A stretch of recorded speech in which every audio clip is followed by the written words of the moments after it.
Grifter's Bible, a novel by El Shabooms, read by El Shabooms, with sound design by Monumental Sonic Architecture.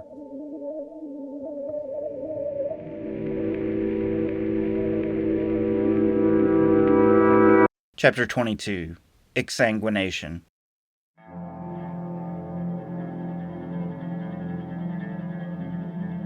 The Lord's curse is on the house of the wicked. Seth quoted Proverbs at the lip of the stage, preparing to split the sea of bodies that teemed at his feet. I stood paralyzed, poisoned by the spider of fear. "Dude," Billy Goat's voice shocked my mind back to the matter at hand. I snapped out of it and reconnected with Billy Goat's insistent eyes. "She's talking safety violations and zoning laws." The cracked door bent inward, bowed ajar by a force. I noticed the black toed crepe sole wedging the door from closing. There were some strong toes inside those booty socks. "The Lord mocks the mockers, but shows favor to those that lay down before him." Billy Goat raised his elbow so I could pass under. I came face to face with a badge on the black breast of a rain shell and a dark ticket book full of pink slips. Dark eyes flashed daggers at me, shining down like a panther in a tree. "Code enforcement," growled the big old girl with the bad lipstick job.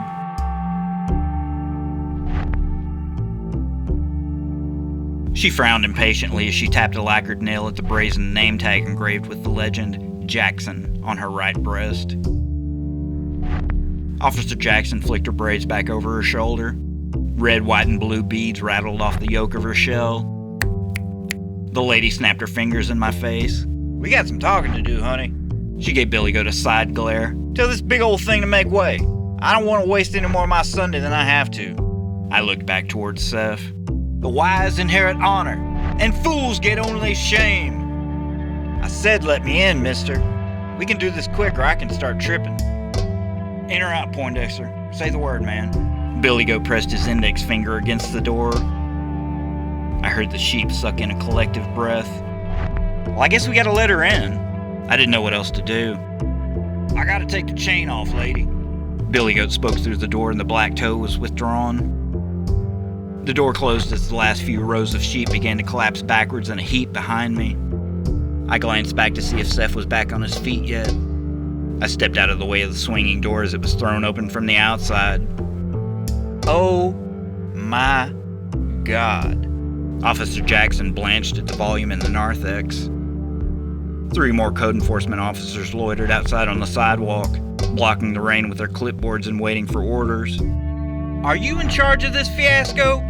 I shrunk down in size to about 2 inches tall and tried not to be seen. "Yes." "Are you crazy? How many people y'all got in here? Why's everyone on the ground?" There was an awful snarl of horror jagged across her face as she barked, barely audible above the band in full swing. "What the hell is all this?"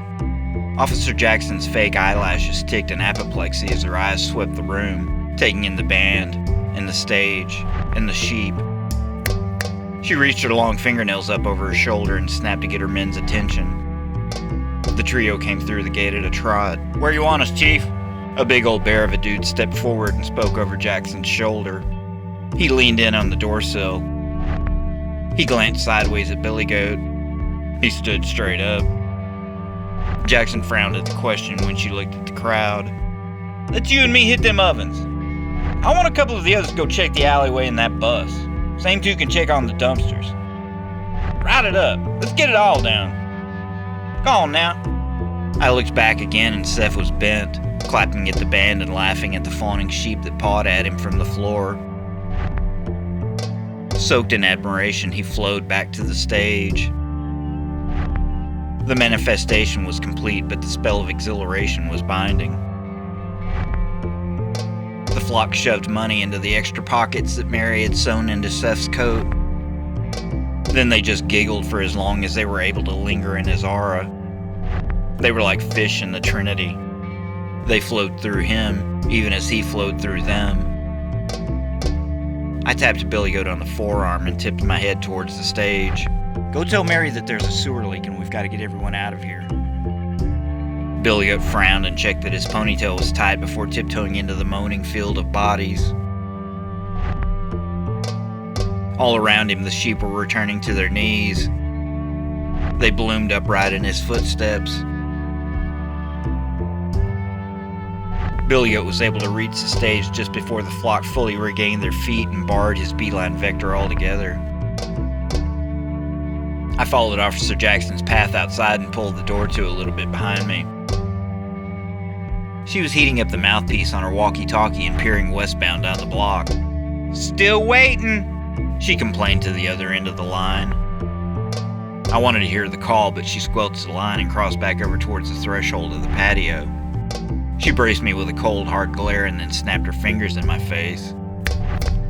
"This is pure D ridiculous," she pronounced. "I want every one of those people out of the building immediately, and I'm ticking off heads on the way out because I'm curious as hell to see what the count is.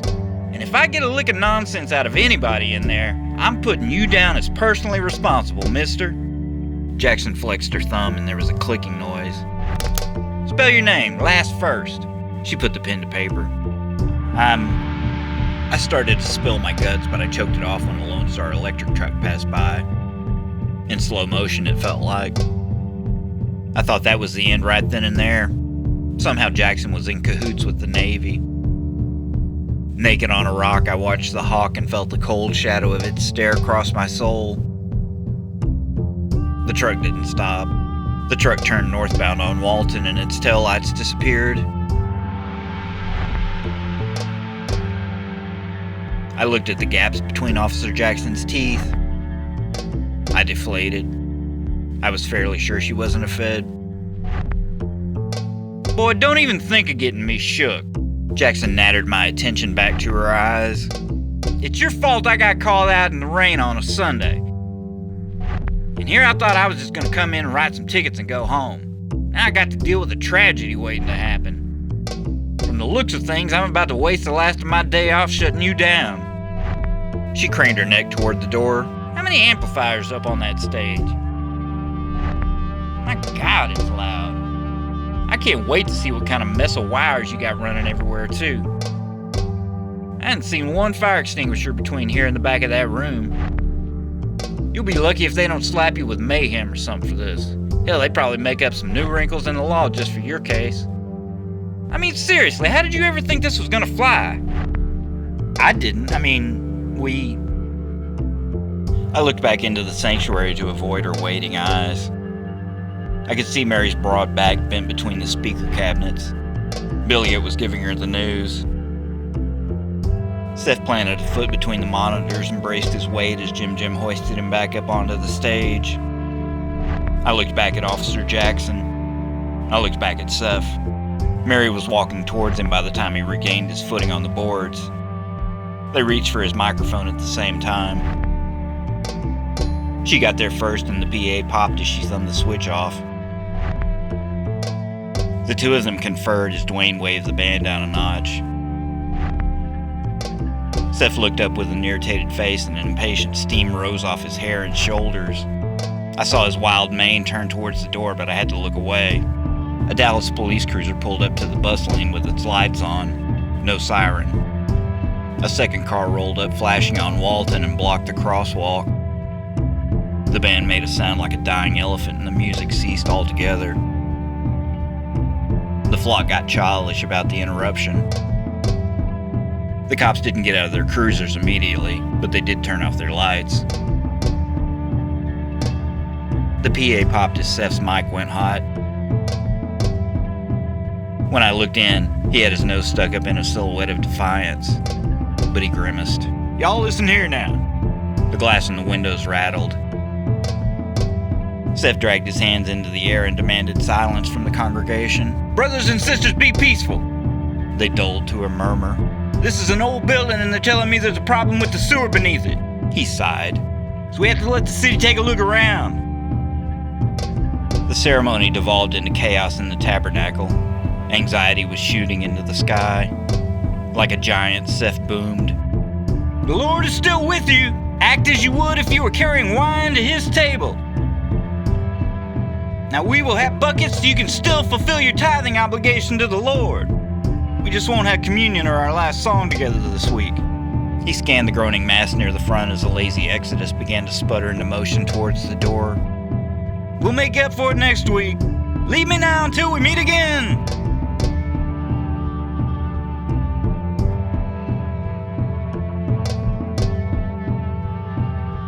Seth kept the crowd going, singing the first few verses of Salt of the Earth until the flock kept it floating on their own. The PA popped a final time and the sound echoed like a coffin slamming shut. Seth's shoulders slumped and he dropped the mic. A singing wave of dissatisfaction rolled towards me. The mass mourned their way towards the door. Angry patrons groused as they dropped their money in the buckets outside.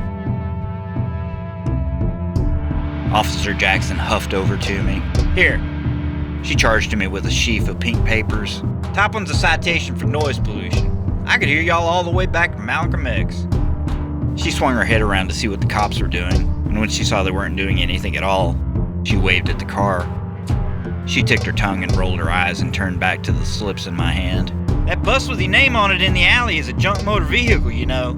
That's a violation. It looks abandoned, or it's in abandoned condition, so I may have to issue a tow order. She pointed with one ear toward the cruiser, depending on what they say. She bit her lip and stared the vehicle down with a frown. The precipitation slackened off. There was no petrichor in the gloom. The cruiser door opened and a weary blue leg stepped out on the passenger side. There were 3 stripes on the man's arm. Next is a food complaint for the sanitary conditions out here. And hey! She turned her talk to the sergeant as he approached the fence. Hey man, what do you mean bringing just one backup? I got the mother of all occupancy violations in progress here, and I can't be worrying about emptying a house this size.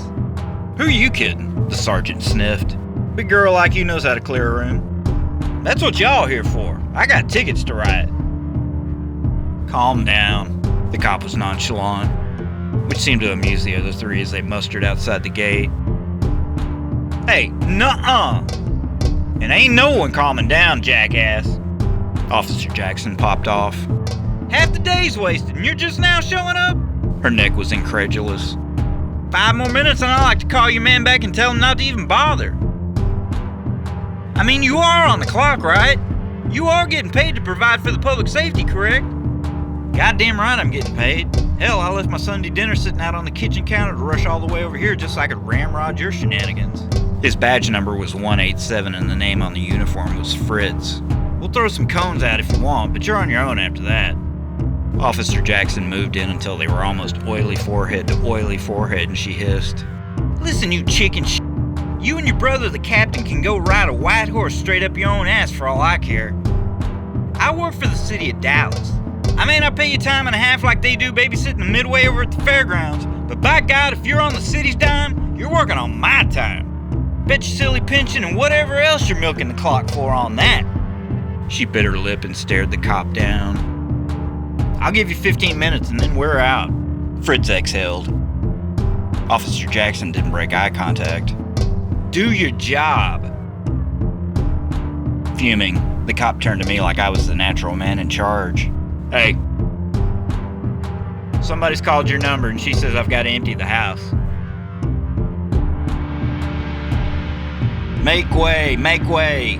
Both Fritz and I turned towards the sound of Seth's voice rattling the sanctuary windows. Make way. Oh God, I wilted. Here comes the whirlwind. I looked back at Fritz. He was smirking. I squinted and he gave me a half smile. Yeah, just be cool, man. I've seen Fuzzy wiggle through tighter cracks than this. Y'all ought to be back in business in no time knowing how he operates. Fritz pushed the gate open for his men to enter the patio. Fuzzy was one of Seth's oldest nicknames. Officer Fritz addressed the mass.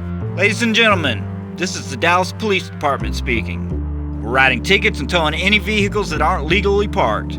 If you value your ride home and the money it's going to cost you to retrieve your vehicle from impound, you'll leave now before I start calling the trucks in. Poor folks can't afford a towed car, and this created the necessary rush out the door to get the balance of the flock out of the building. Here are all the applicable land and development code violations that you've racked up so far.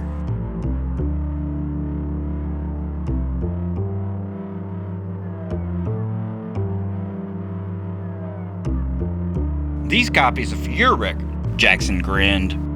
I took the stack of citations and gulped. They busted us on everything. There were violations for all of the garbage piled up around the choked dumpsters in the alley. I read the illegal land use citation that she wrote out for violating the certificate of occupancy that Don had filed for the building. Don was going to... Officer Jackson scratched deep in her ear hole. You got 30 days from today's serving to apply for a specific use permit and correct the filing on the CO. After you file, you have to request a follow-up inspection. If at that time you are found to be in compliance with the zoning to the satisfaction of the inspector, you'll be cleared for business.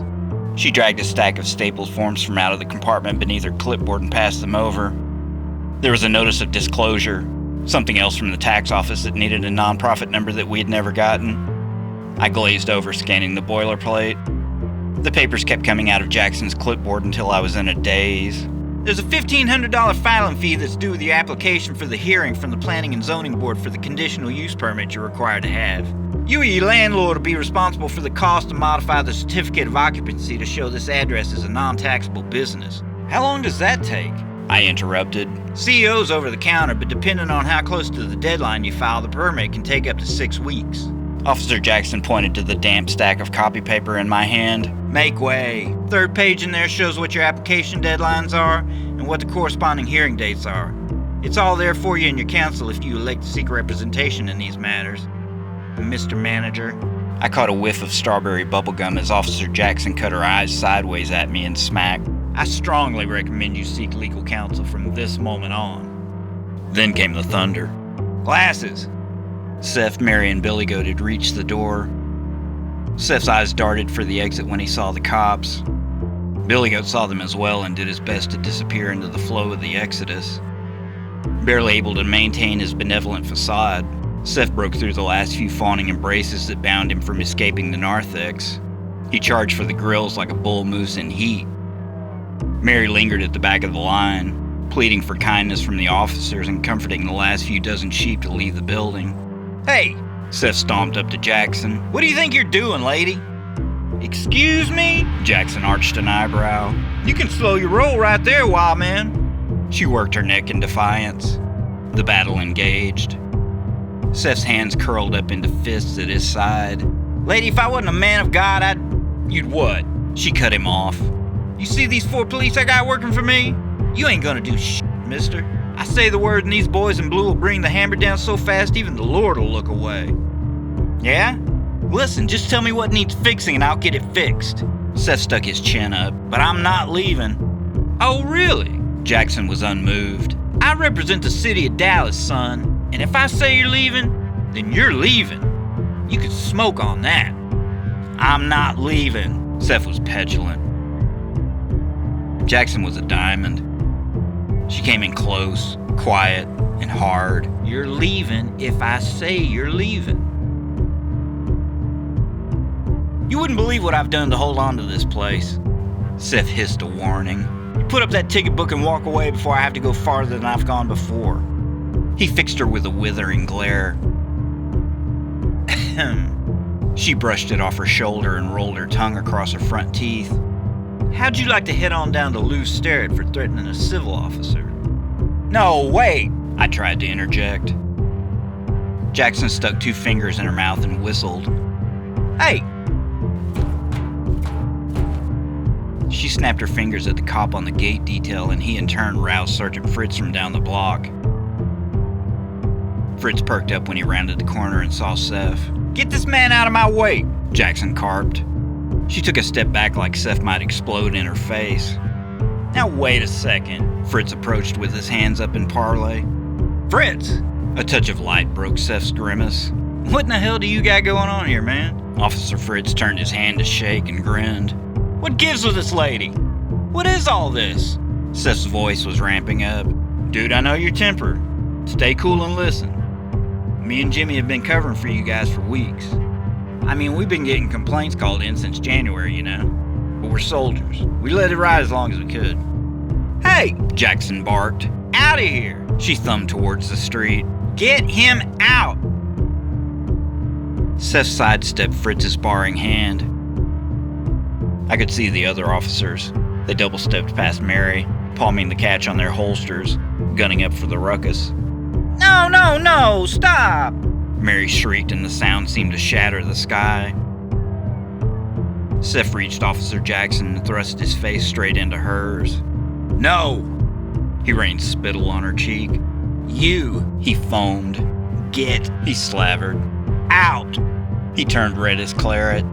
His voice was a cold whisper like creeping death.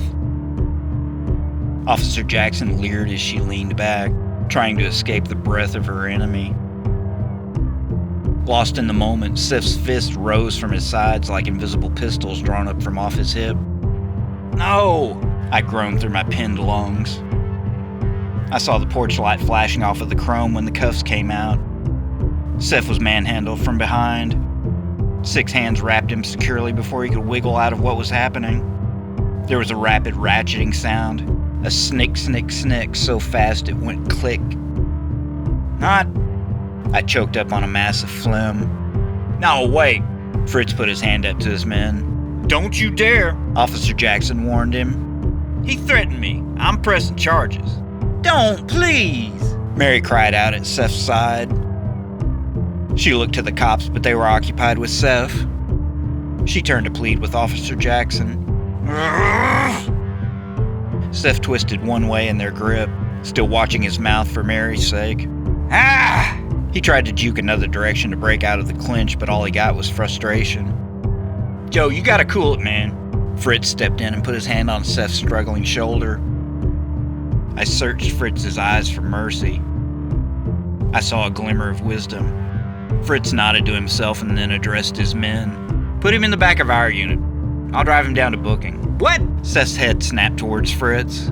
The cop holding Seth's right arm from the back increased his upward pressure. Seth winced in a rictus of pain. "No!" Mary wailed as Seth was dragged struggling backwards across the patio floor. Seth berated the cops multiple times in rapid succession as they wrangled him out to the cruiser and stuffed him in the back. The rain whirled around them. I could hear the muffled fury that was unbridled once they closed that back door on him. I just couldn't make out any of the words. The street team closed in around the cruiser as if to block it from pulling away. "God damn it," Fritz boomed. "Tell them to back off," he ordered me. I did. Mary palmed the back window and stared in until Fritz pulled away. The sky was black-green and bulging with storm. "Get the tape!" Officer Jackson raised her head and barked at one of her guys. "What?" Mary and I exploded in unison. "You got no conscience." Mary spat and gave her the evil eye. "None at all." "What are you doing?" I flushed. Jackson stuck out a stack of triplicate and poked me with it like an epi. "I'm doing this." "What's this?" I unfurled the sheaf. Jackson smacked her gum in my face. "That's your diploma. You just graduated to an order of closure." "On what grounds?" My eyes were hot. "On the grounds that my crew isn't safe to do their job with all these people around.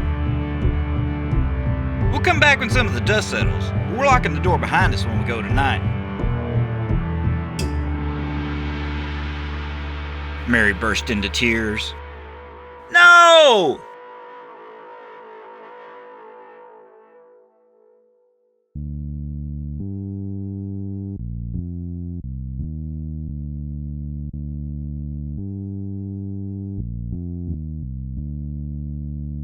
I turned around and found Fat. "Unplug everything from the board and pull the curtains down." I stopped him and made sure I had his attention. "Wrap his board up good. He'll kill us both if he finds a scratch on that thing." I gave Officer Jackson's bunch a quick look. They were wrapping things up in the sanctuary, so I jammed up the stairwell. I grabbed the shoebox and the last of our bank from behind Seth's mattress and emptied it into the garbage bag with the day's tithing inside. I grabbed Seth's phone and charger. "Hey!" I heard Jackson shouting up the stairs and I froze like a stunned rabbit. "Hey, that's it! We're done! Let's go!" I scurried down the access tunnel. "Hey, I'm locking the door!" Muffled, Jackson bled through the floor. I grabbed my laptop and then gave the rat's nest one last look. I tossed my power supply and Seth's phone in and knotted the garbage bag of money closed. Then I scrambled for the stairs. Jackson threaded the chain through the gate and around the railing. I could hear Cerebellum weeping. I realized that I didn't even know her real name. It felt like I had wasted the last few months. The hasp pinged inside the mechanism, and just like that, the church was closed. Mary stood in the wreckage of the latest thing that the Right Reverend had taken away from her.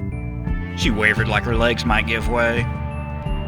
She closed her eyes and her shoulders sank into the saddest posture that I've ever seen.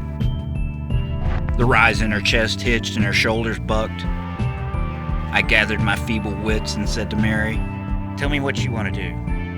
"I want to cut his legs out from under him. I want to hit him where he lives. We'll settle this on Good Friday in Dodge." "Mary, no." I got out my phone. "The bus is getting towed. Our equipment is locked up, and Seth's on his way to central booking." I zoomed in on our balance and showed her my phone. "We'll never make it. We've got about 600 disasters between us and Kansas." She stared me down. "I lick disasters out of my cereal bowl every morning."